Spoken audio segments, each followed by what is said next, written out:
ایک دیہاتی شخص بدو نے اپنی چچازاد سے شادی کی اور اللہ نے اسے یک کے بعد دیگرے 9 بیٹے عطا کیے۔ قبیلے میں اس کی شان بلند ہو گئی کیونکہ اس زمانے میں بیٹے طاقت، عزت اور فخر کی علامت سمجھے جاتے تھے۔ مگر جب 10ویں بار اس کی بیوی نے ایک بیٹی کو جنم دیا تو گویا اس پر بجلی گر گئی۔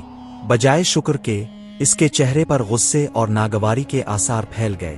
وہ آسمان کی طرف دیکھ کر چیخ اٹھا، لیلی الاسود، لیلی الاسود، اے میری سرت مرا بدن سب دن۔ اس نے اپنی بے چاری بیوی سے منہ موڑ لیا اور اس ننھی کلی کو اپنے لیے منحوس سمجھ بیٹھا۔ اس کی نگاہ میں بیٹی جرم بن گئی اور اس کی ماں مجرم۔ بیٹی کے وجود کو گویا اپنے لیے آر سمجھا۔ وقت زرتا وصول کی گردش جاری ری۔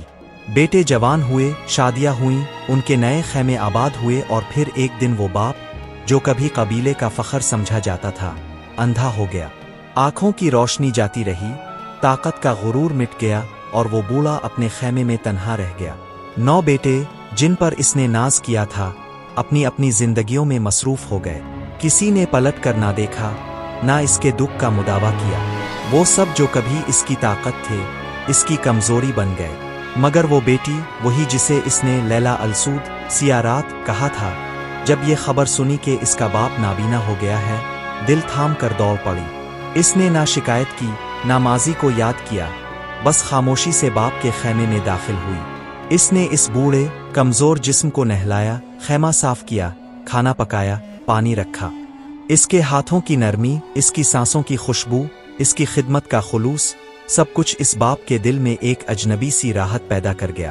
کھانا کھلانے کے بعد جب اس نے دوا دینے کے لیے باپ کا ہاتھ تھاما تو اس نے اس کی کلائی کو تھام کر لرزتی آواز میں پوچھا، بتاؤ اے بیٹی، تاو کون ہے؟ تاو کون ہے جس نے میرے اندھیرے میں یہ روشنی بھر دی ہے؟ اس کی آنکھوں سے آنسو بہہ نکلے۔ اس نے رندھی ہوئی آواز میں کہا، میں ہوں تمہاری لیلا السود، تمہاری سیاہ رات۔ یہ سننا تھا کہ اس بوڑھے کی آنکھوں سے بھی آنسو بہہ نکلے۔ وزور وقتور روپا، اس کے دل پر ندامت کے پہاڑ ٹوٹ پڑے۔